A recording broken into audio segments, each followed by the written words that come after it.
Hello guys, we are live now. Welcome to India's in RK study group. आज हम पढ़ेंगे CDP का भाग चार। चलिए क्वेश्चन लगाते हैं। दिया गया है कि निर्देश निम्नलिखित प्रश्नों के उत्तर देने के लिए सही प्रश्न उपयुक्त विकल्प चुनिए। तो चलिए पहला क्वेश्चन है,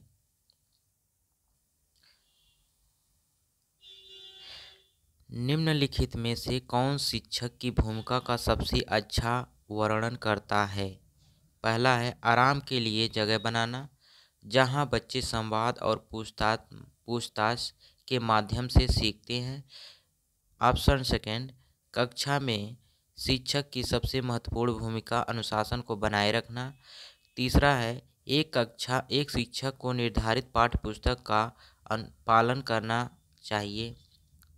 ऑप्शन फोर्थ, पाठ्यक्रम को समय पर पूरा करने के लिए साथ साथ दोहराने के लिए पर्याप्त समय देना महत्वपूर्ण है। इसका राइट आंसर क्या हो जाएगा? इसका राइट आंसर हो जाएगा फर्स्ट। क्या हो जाएगा? फर्स्ट। आराम के लिए जगह बनाना, जहां बच्चे संवाद और पूछताछ के माध्यम से सीखते हैं। चलिए नेक्स्ट क्वेश्चन देखते हैं।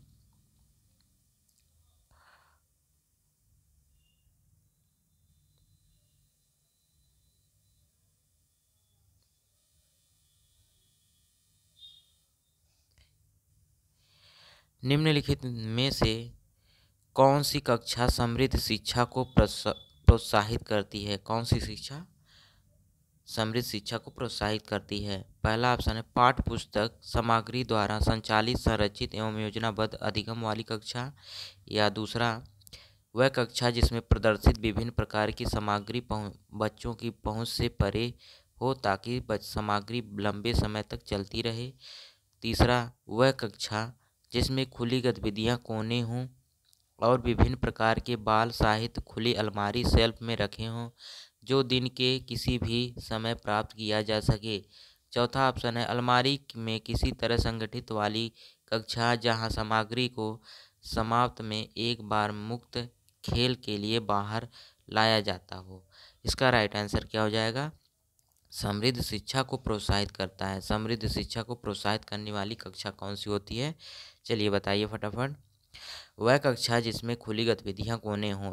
ऑप्शन नंबर थर्ड हो जाएगा। क्या हो जाएगा? Option number third. चलिए राइट आंसर तीसरा हो जाएगा। क्वेश्चन नंबर 3, निम्नलिखित में कौन सा कक्षा में पाठ्य पुस्तकों की भूमिका का सबसे अच्छा वर्णन करता है? क्या कह रहा है? कक्षा में पाठ्य पुस्तकों की भूमिका का सबसे अच्छा वर्णन कौन करता है? पहला ऑप्शन है वे संसाधन रहित संदर्भ में सबसे आवश्यक अधिगम संसाधन बनाती है। दूसरा है वे कक्षा में उपलब्ध संसाधन और संदर्भ सामग्री में एक हैं। तीसरा ऑप्शन है वे एक राष्ट्र या राष्ट्र में अधिगम में एक रूपता बनाए रखती हैं। तीसरा है वे अध्ययन के पाठ्यक्रम के बारे में शिक्षकों और माता पिता को मार्गदर्शन प्रदान करती है। इसका राइट आंसर क्या हो जाएगा? इसका राइट आंसर हो जाएगा फर्स्ट। क्या हो जाएगा? फर्स्ट। वे संसाधन रहित संदर्भ में सबसे अच्छा अधिगम संसाधन बनाती है। चलिए क्वेश्चन नंबर 4 देखते हैं। राष्ट्रीय पाठचर्या फ्रेमवर्क 2005 ने अपनी समझ से क्या प्राप्त किया? संज्ञानात्मक सिद्धांत, मानवता, व्यवहारवाद या रचनावाद? चलिए फटाफट आंसर दीजिए। इसका राइट आंसर हो जाएगा रचनावाद। 2005 में रचनावाद की समझ प्राप्त की गई है। नेक्स्ट क्वेश्चन,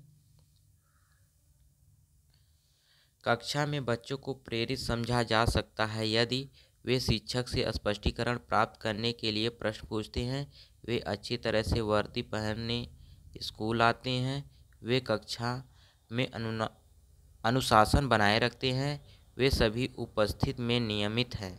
इसका राइट आंसर क्या हो जाएगा फोर्थ का? इसका राइट आंसर हो जाएगा फर्स्ट। क्या हो जाएगा? फर्स्ट। वे शिक्षक से स्पष्टीकरण प्राप्त करने के लिए प्रश्न पूछते हैं। छठा क्वेश्चन हो जाएगा, निम्नलिखित में निम्नलिखित में कौन सा बच्चों में अधिगम में सुधार करने के लिए सबसे अधिक अधिक उपयुक्त होती है? पहला ऑप्शन है शिक्षक को वास्तविक जीवन स्थितियों पर बच्चों को एक दूसरे के साथ बातचीत करने में मदद करनी चाहिए। दूसरा है नियमित मूल्यांकन परीक्षा आयोजित की जानी चाहिए। तीसरा है शिक्षक को विभिन्न उदाहरणों और चित्रों का उपयोग करके विषय की व्याख्या करनी चाहिए। चौथा ऑप्शन है कक्षा में सभी प्रकार की शिक्षण सामग्री होनी चाहिए। इसका राइट आंसर क्या हो जाएगा?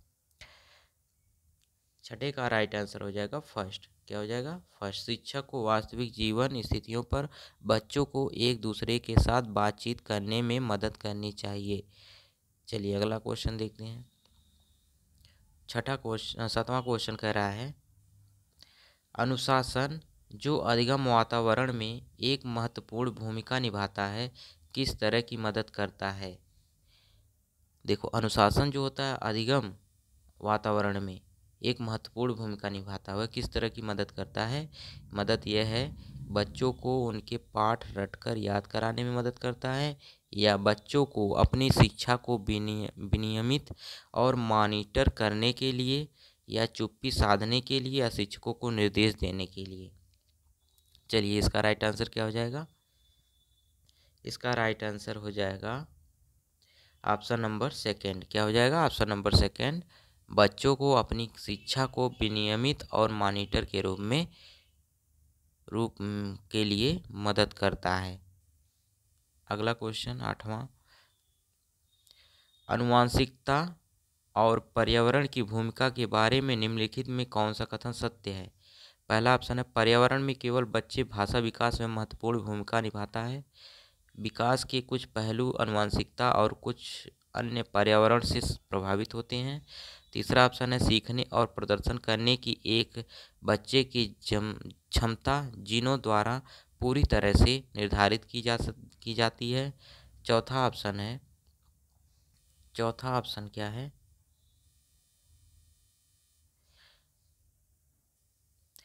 अच्छी देखभाल और पौष्टिक आहार मिलने के किसी भी जन्मजात विकास को दूर कर सकता है। तो इसका राइट आंसर क्या हो जाएगा?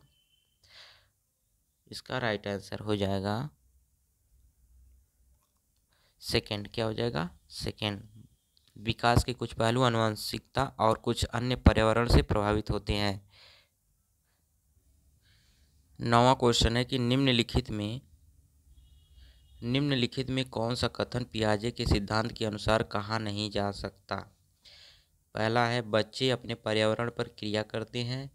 दूसरा है विकास गुणात्मक चरणों में होता है।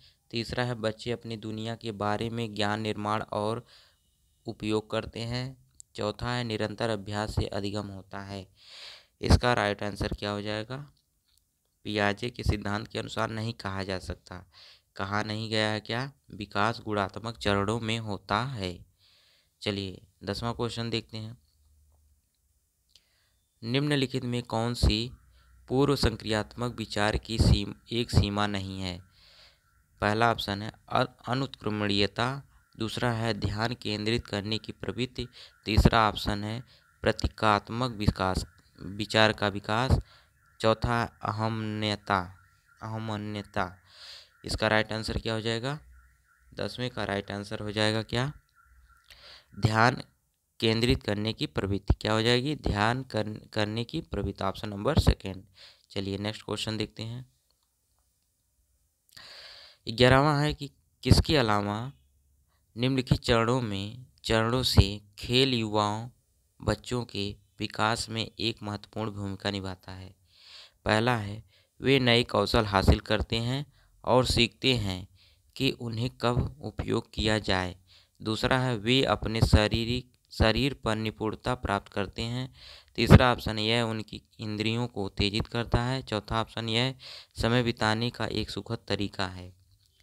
तो 11वें का राइट आंसर क्या हो जाएगा? Option number fourth. क्या हो जाएगा? Option number fourth. यह समय बिताने का एक सुखद तरीका है। क्वेश्चन नंबर 12, निम्नलिखित में कौन सा प्रश्न बच्चों को गंभीर रूप से सोचने के लिए आमंत्रित करता है? बच्चों को जब गंभीर रूप से सोचने के लिए कौन सा प्रश्न आमंत्रित करता है। प्रश्न यह है, पहला प्रश्न है कि विभिन्न तरीकों से हम इसे कैसे हल कर सकते हैं। दूसरा है कि क्या आप इसका उत्तर मानते हैं। तीसरा ऑप्शन है सही जवाब क्या है। चौथा ऑप्शन, क्या आप इसी तरह की स्थिति के बारे में सोच सकते हैं।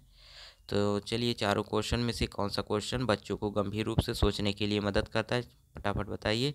इसका राइट आंसर क्या हो जाएगा, फर्स्ट। क्या हो जाएगा, फर्स्ट। आप विभिन्न तरीकों से इसे हम कैसे हल कर सकते हैं। चलिए नेक्स्ट क्वेश्चन देखते हैं। 13वां क्वेश्चन है कि निम्नलिखित में कौन सा विकल्प प्रगतिशील शिक्षा का सबसे अच्छा वर्णन करता है। पहला है परियोजना विधि, क्षमता समूह बनाना है, रे रैंकिंग।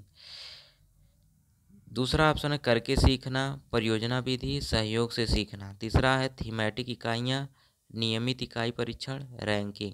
चौथा ऑप्शन है व्यक्तिगत अधिगम, क्षमता समूह बनाना, छात्रों को लेबलिंग। इसका राइट आंसर क्या हो जाएगा, 13वें का आंसर हो जाएगा ऑप्शन नंबर सेकंड, करके सीखना, परियोजना विधि और सहयोग से सीखते हैं। नेक्स्ट क्वेश्चन, प्रगतिशील शिक्षा के बारे में निम्नलिखित में कौन सा कथन बताता है कि शिक्षा स्वयं ही जीवन है। तो पहला ऑप्शन है जीवन सच्चा शिक्षक है, स्कूल शिक्षा को यथासंभव लंबे समय तक जारी रखना चाहिए। तो तीसरा ऑप्शन है कि स्कूल की आवश्यकता नहीं है, बच्चे अपने जीवन की अनुभवों से सीख सकते हैं।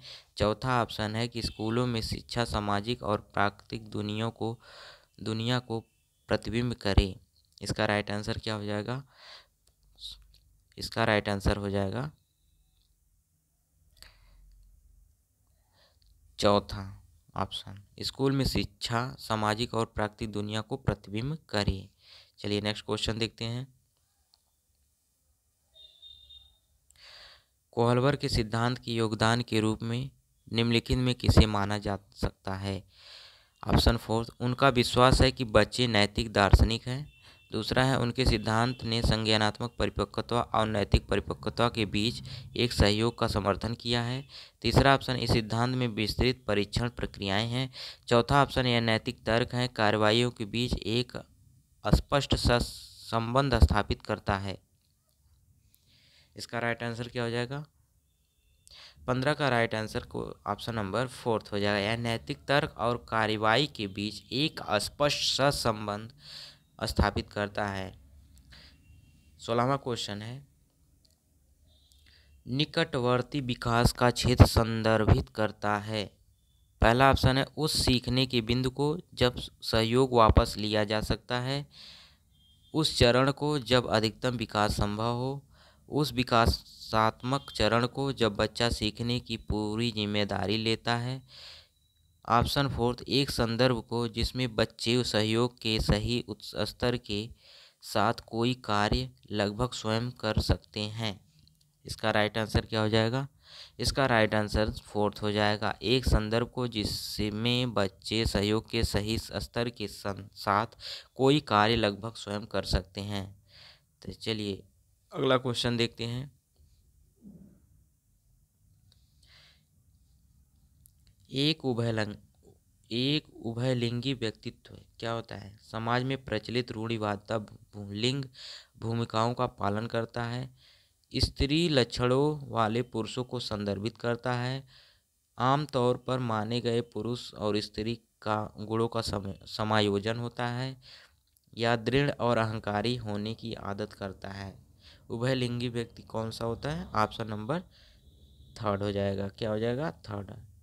आमतौर पर माने गए पुरुष और स्त्री को समायोजन होता है। 18वां क्वेश्चन है, बच्चे किसको छोड़कर अन्य सभी के लिंग भूमिकाएं ग्रहण करते हैं। पहला ट्यूशन को, मीडिया को, समाजीकरण को, संस्कृत को। तो इसका ऑप्शन क्या हो जाएगा, right answer option number first, tuition को छोड़कर अन्य सभी लिंग भूमिकाएं ग्रहण करते हैं। चलिए अगला क्वेश्चन देखते हैं। अगला क्वेश्चन, मानकीकृत परीक्षणों की आलोचनाओं में से एक यह है कि क्या है। पहला ऑप्शन, वे बच्चे की क्षमता की स्पष्ट तस्वीर नहीं देते हैं। दूसरा ऑप्शन, वे मुख्य रूप से मुख्यधारा की संस्कृति का प्रतिनिधित्व करते हैं और इसलिए पक्षपाती हैं। तीसरा ऑप्शन, उनकी भाषा को समझना मुश्किल है। चौथा ऑप्शन है, परीक्षण बड़ी आबादी पर लागू नहीं किया जा सकता।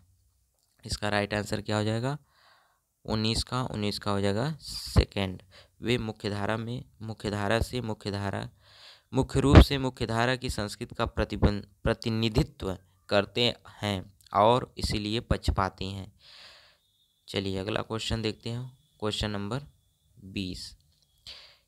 एकाधिक बुद्धिमानी का सिद्धांत कहता है कि पहला, प्रभावी अध्यापन के द्वारा बुद्धि बढ़ाई जा सकती है। दूसरा है, बुद्धि तेजी से बढ़ाई जा सकती है। तीसरा है, बुद्धि कई प्रकार की होती है। और चौथा ऑप्शन है, पेपर पेंसिल परीक्षण सहायक नहीं है। इसका राइट आंसर क्या हो जाएगा क्वेश्चन नंबर 20 का? बुद्धि कई प्रकार की होती है, सही बात है। चलिए नेक्स्ट क्वेश्चन देखते हैं। शिक्षक सीखने के लिए मूल्यांकन और सीखने के मूल्यांकन दोनों का उपयोग कर सकते हैं। शिक्षक क्या करता है? सीखने के लिए मूल्यांकन और सीखने के मूल्यांकन दोनों का उपयोग कर सकता है। क्या ऐसे कर सकता है? पहला ऑप्शन है, बच्चों की प्रगति की निगरानी करने और उनके सीखने की अंतराल को भरने और उनकी लिए उचित लक्ष्य निर्धारित करने में। दूसरा ऑप्शन है, बच्चों की प्रगति और उपलब्धि स्तर को जानने में। तीसरा ऑप्शन है, बच्चे की सीखने की ज़रूरतों को जानने और तदनुसार शिक्षण रणनीति का चयन करने में। चौथा ऑप्शन है कि अवधि अंतरालों पर बच्चे के निर्देशन का आकलन करने और उसके प्रदर्शन को प्रमाणित करने में। इसका राइट आंसर क्या हो जाएगा? इसका राइट आंसर हो जाएगा सेकंड, बच्चे की प्रगति और उपलब्धि की को स्तर को जानने के लिए मूल्यांकन दोनों उपयोग हो सकता है। Next question, question number 22। निम्नलिखित में कौन सा सतत और व्यापक मूल्यांकन से संबंधित नहीं है? पहला है, यह बच्चों को धीमे खराब बुद्धिमानी के रूप में चिन्हित करने में उपयोगी होता है। दूसरा है, इसे भारत के शिक्षा के अधिकार अधिनियम द्वारा अनिवार्य किया गया है। तीसरा है, यह शिक्षण अधिगम प्रक्रिया का एक अभिन्न अंग है। चौथा ऑप्शन है, यह विभिन्न शिक्षा क्षेत्रों में बच्चे की उपलब्धि पर केंद्रित है। इसका राइट आंसर क्या हो जाएगा 22 का?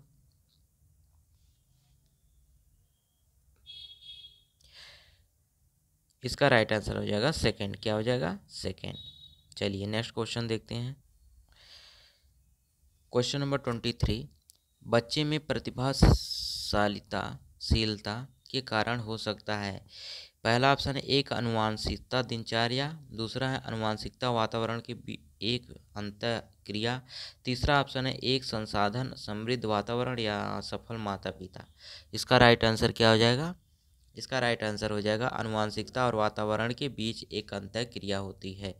चलिए नेक्स्ट क्वेश्चन, क्वेश्चन नंबर 24 क्या कह रहा है कि सामाजिक आर्थिक रूप से वंचित पृष्ठभूमि से आने वाले बच्चों की कक्षा के माहौल की आवश्यकता होती है। क्या आवश्यकता होती है? बच्चों को उनकी क्षमताओं के आधार पर वर्गीकृत करता है, उन्हें अच्छा व्यवहार सिखाता है। तीसरा है, उनके सांस्कृतिक और भाषाई ज्ञान को महत्व देता है और उनका उपयोग करता है। चौथा ऑप्शन है, उनकी भाषा के उपयोग को हतोत्साहित करता है और ताकि वह मुख्यधारा की भाषा सीख सकें। इसका राइट आंसर क्या हो जाएगा? 24 का राइट आंसर हो जाएगा क्या? थर्ड, उनके सांस्कृतिक और भाषाई ज्ञान को महत्व देता है और उनका उपयोग करता है। Next question, question number 25। कक्षा में सृजनात्मक प्रतिभाशाली बच्चों के लिए आवश्यक हस्तक्षेप निर्भर करता है। पहला है, उन्हें अन्य बच्चों को पढ़ाने की जिम्मेदारी देने पर, शिक्षकों द्वारा अनुकूलित और प्रेरक निर्देश तरीकों के उपयोग पर, उन्हें अतिरिक्त समय पर दिए जाने पर, उनके प्रति स्नेही होने के नाते पर। इसका राइट आंसर क्या हो जाएगा? 25 का राइट आंसर हो जाएगा ऑप्शन नंबर सेकेंड, शिक्षक द्वारा अनुकूलित और प्रेरक निर्देशन तरीकों के उपयोग पर। क्वेश्चन नंबर 26, अति संवेदनशीलता बच्चों को सीखने में मदद करने के लिए निम्नलिखित में कौन सा तरीका उपयुक्त तरीका नहीं होता है। पहला है, बेचैन होने पर अक्सर उन्हें फटकार लगाना चाहिए। एक कार्य को छोटे प्रबंधनीय खंडों को तोड़ना चाहिए। अधिगम के वैकल्पिक तरीकों की पेशकश करनी चाहिए। चौथा ऑप्शन है कि उनके दैनिक कार्यक्रम में शारीरिक गतिविधि का समावेश करना चाहिए। कह रहा है कि उपयुक्त तरीका नहीं है, बेचैन होने पर अक्सर उन्हें फटकार लगानी चाहिए। यह राइट आंसर होगा। बिल्कुल सही, इसका राइट आंसर होगा। इसमें नहीं करनी चाहिए, जो नहीं करनी चाहिए वही तुम्हारा राइट आंसर होगा। चलिए नेक्स्ट क्वेश्चन देखते हैं। क्वेश्चन नंबर 27 कह रहा है कि अलग अलग सोच वाले पैटर्न उन बच्चों की पहचान करते हैं जो प्रत्यास्थी होते हैं, विकलांग होते हैं, डिसलेक्सिक होते हैं या सृजनात्मक होते हैं। इसका राइट आंसर क्या हो जाएगा?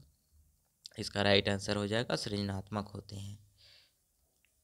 चलिए क्वेश्चन नंबर 28 कह रहा है कि निम्नलिखित में कौन सा शिक्षक द्वारा कक्षा में बच्चों के लिए समस्या हल करने के तरीके का वर्णन नहीं कर सकता।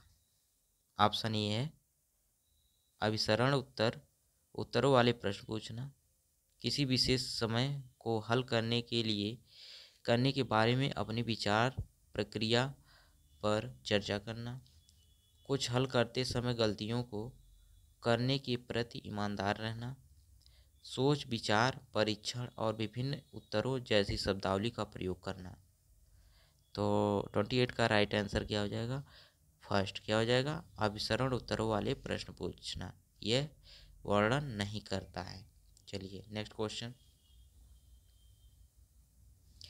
निम्नलिखित में कौन सा एक संवेग है? बताइए। संवेग है, उत्तेजना संवेग है, स्मृति है, डर है, ध्यान है। इसमें से राइट आंसर क्या हो जाएगा? डर। क्या हो जाएगा? डर एक संवेग होता है, डर। चलिए नेक्स्ट क्वेश्चन और लास्ट क्वेश्चन आज का। एक 3 वर्ष का बच्चा बताता है कि दूध बूथ पर एक मशीन द्वारा दूध का उत्पादन होता है। निम्नलिखित में से कौन सा बच्चे की समझ का सबसे अच्छा स्पष्टीकरण प्रदान करता है? पहला है, बच्चे का परिवार बच्चे को प्रेरक वातावरण प्रदान नहीं करता है। बच्चे को दुनिया का बहुत सीमित अनावरण ज्ञान है। बच्चे को जवाब दूध बूथ से दूध खरीदने के अपने अनुभव पर आधारित है। बच्चे ने गायों को कभी नहीं देखा है। इसका राइट आंसर क्या हो जाएगा? इसका राइट आंसर हो जाएगा थर्ड, बच्चे को जवाब दूध बूथ से दूध खरीदने के लिए अपने अनुभव पर आधारित है। चलिए आज का यह था लास्ट क्वेश्चन। अंत तक देखने के लिए सब बहुत बहुत धन्यवाद। चैनल को सब्सक्राइब कीजिए, नहीं किए हो तो जल्दी कीजिए। धन्यवाद देखने के लिए अंत तक।